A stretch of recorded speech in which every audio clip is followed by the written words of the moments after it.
नमस्कार दोस्तों, आप सभी का स्वागत है छत्तीसगढ़ टेट प्रैक्टिस नंबर 1, जिसमें विषय अब हम पर्यावरण चालू करने वाले हैं। ऐसे ही कंटिन्यू आप सभी को सभी सब्जेक्ट का प्रैक्टिस सेट आएगा। मिशन हमारा है 30 में से 30, अर्थात कोई भी प्रश्न हमसे गलत नहीं होने चाहिए। प्रैक्टिस सेट का पीडीएफ डाउनलोड करने के लिए आप हमारे नीचे डिस्क्रिप्शन में जो लिंक दिया हुआ है वहाँ से आप ग्रुप्स को ज्वाइन कर सकते हैं। इन सभी का वहाँ से आप सभी को पीडीएफ प्रोवाइड करा दिया जाएगा और उसके बाद आप और प्रैक्टिस कर सकते हैं। तो दोस्तों, केवल 10 मिनट में आप सभी को प्रैक्टिस सेट के द्वारा आपकी टेट की तैयारी कराएंगे और हमारा मिशन पूरा कंप्लीट होने वाला है। तो चलिए, इसी प्रकार आप सभी को प्रैक्टिस सेट मिलता रहेगा, लेकिन आज के क्लासेस को स्टार्ट करते हैं। तो आप यूट्यूब पर जाकर चैनल को सब्सक्राइब कर लीजिए, सभी तक शेयर जरूर कीजिए ताकि सभी को आसानी से समझ में आए। चलिए चलते हैं फर्स्ट सवाल की ओर। तो बच्चों में प्रतिदिन डायरी लिखने, मौसम दर्ज करने एवं उससे संबंधित प्रश्न पूछने पर बच्चों में किस कौशल का विकास होता है? अनुमान लगाने का कौशल, लेखन का कौशल, संप्रेषण कौशल या मापने का कौशल? तो इसका फाइनल आंसर आएगा ऑप्शन नंबर सी, संप्रेषण कौशल। नेक्स्ट देखते हैं, अर्थशास्त्र की मूलभूत अवधारणाओं की समझ विकसित की जा सकती है। ऑप्शन ए, बाजार के रोल प्ले का आयोजन करवाकर। Option B, bank post office का भ्रमण करवाकर। मूल्य जैसी अमूर्त धारणा को उदाहरणों द्वारा व्यक्त करके। उपरोक्त सभी। तो बताइए इसका आंसर क्या आएगा? तो इसका आंसर आएगा ऑप्शन नंबर डी, उपरोक्त सभी। इसके बाद नेक्स्ट चलते हैं, पर्यावरण के अंतर्गत आते हैं पेड़ पौधे, जीव जंतु, रिश्ते नाते, संस्कृति, मकान, सड़कें, पूजा स्थल या फिर ये सभी। बताइए आप ऑप्शन कौन सा सही होगा? इसका फाइनल आंसर होगा ऑप्शन नंबर डी, ये सभी। शारदा एक्ट का संबंध निम्न में से किससे है? बाल विवाह, दहेज प्रथा, बाल श्रम या अनिवार्य शिक्षा? तो इसका आंसर आएगा आपका शारदा एक्ट है बाल विवाह से संबंधित। ठीक है। इसके बाद नेक्स्ट देखते हैं, बच्चों के लिए सीखने के अवसर प्रदान करने के लिए आप इनमें से क्या नहीं करेंगे? बच्चों को समस्या सुलझाने के लिए प्रेरित करेंगे, उनके उदाहरणात्मक संरचना को स्पष्ट करने में मदद करेंगे, उन्हें सुझाव व संकेत देंगे जिससे वे नया ज्ञान सीखें, उन्हें सही उत्तर अच्छी तरह समझा देंगे। बताइए, तो इसका आंसर होगा आंसर नंबर डी, जो कि है उन्हें सही उत्तर अच्छी तरह से समझा देंगे। बच्चे को समाजीकरण का पहला पाठ कहाँ से प्राप्त होता है? परिवार से होता है, विद्यालय से होता है, सांस्कृतिक केंद्र से होता है, धार्मिक केंद्र से? तो इसका आंसर सभी जानते हैं, ऑप्शन नंबर ए आएगा। प्रोटीन का सर्वोत्कृष्ट स्रोत है दूध, सोयाबीन, मांस या अंडा? बताइए, बिल्कुल इजी है और बहुत इंपॉर्टेंट प्रश्न है ये। आएगा यहाँ पर प्रोटीन का सर्वोत्कृष्ट जो होगा वो आएगा ऑप्शन नंबर सी, वो है आपका सोयाबीन। ऊर्जा का पिरामिड होता है सीधा, उल्टा, अनियमित या इनमें से कोई नहीं? तो इसका फाइनल आंसर आएगा ऑप्शन नंबर ए, सीधा। इसके बाद चलते हैं नेक्स्ट क्वेश्चन।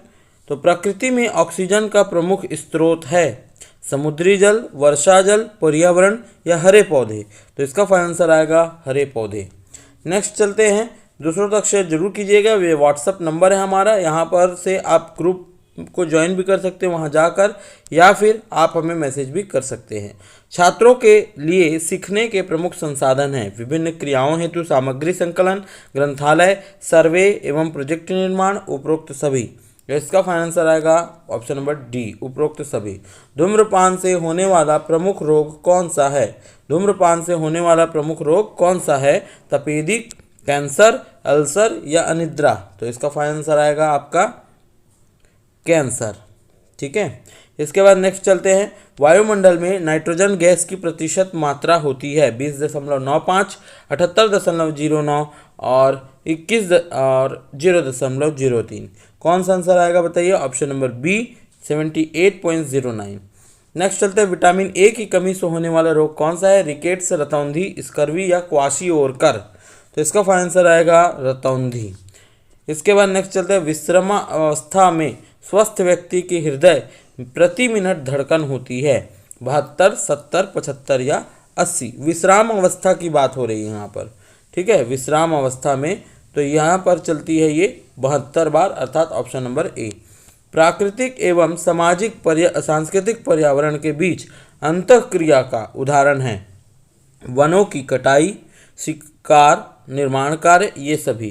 तो ये आएगा ऑप्शन नंबर डी, ये सभी।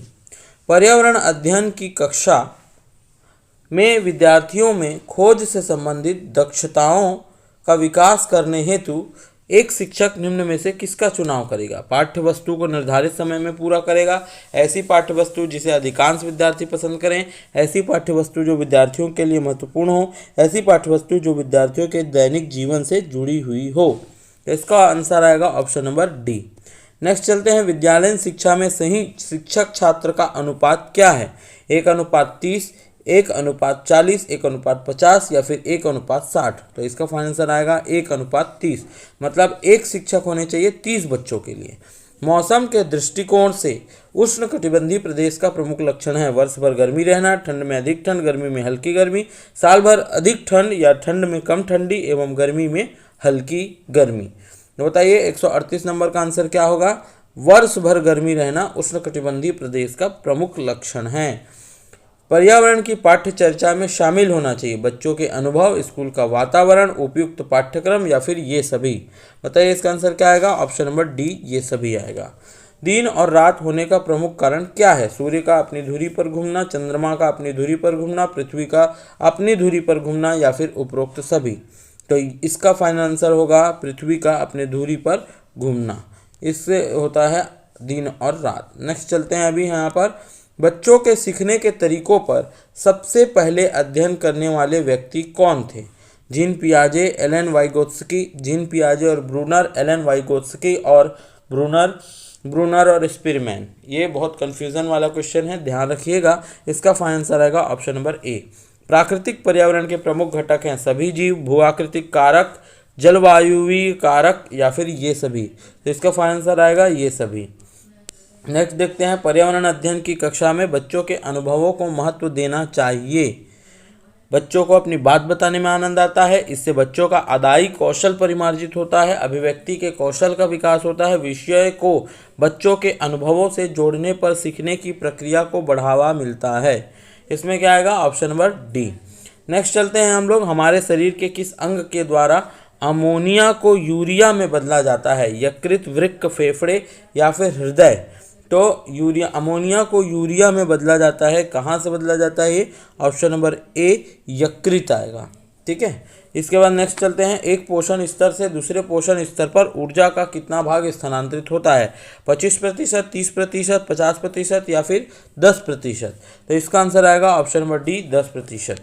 ज्ञान निर्माण में निम्न में से किसकी आवश्यकता होती है? अनुभव, अवधारणा का बनना, अन्वेषण विधियां एवं सत्यापन या फिर उपरोक्त सभी।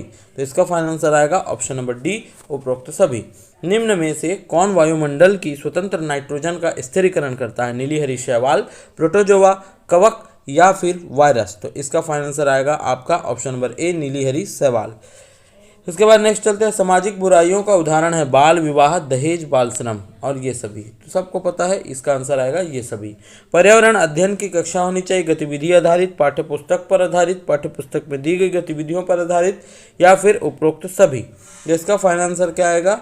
ऑप्शन नंबर ए, गतिविधि आधारित कक्षा। बच्चों में सामाजिक भावना का विकास करने के लिए निम्न में से कौन सा प्रयास सर्वोत्तम है? विद्यालय में विभिन्न त्योहारों का आयोजन करना, अभिभावकों को विद्यालयों में आमंत्रित कर बैठकों का आयोजन करना, बच्चों को स्वस्थ स्पर्धा के लिए तैयार करना, विद्यालय में बाल मेला आयोजित करना। तो इसका फाइनल आंसर आएगा ऑप्शन नंबर सी, बच्चों को स्वस्थ स्पर्धा के लिए तैयार करना। यह आएगा आपका सामाजिक भावना का विकास के लिए। तो दोस्तों, ये था हमारा पर्यावरण का पहला सेट। इसी तरह से क्रमशः आप सभी के लिए सेट आते जाएगा। तब तक के लिए बने रहेगा, चैनल को सब्सक्राइब कीजिएगा, शेयर जरूर कीजिएगा। बहुत बहुत धन्यवाद। Lakshyansh coaching classes.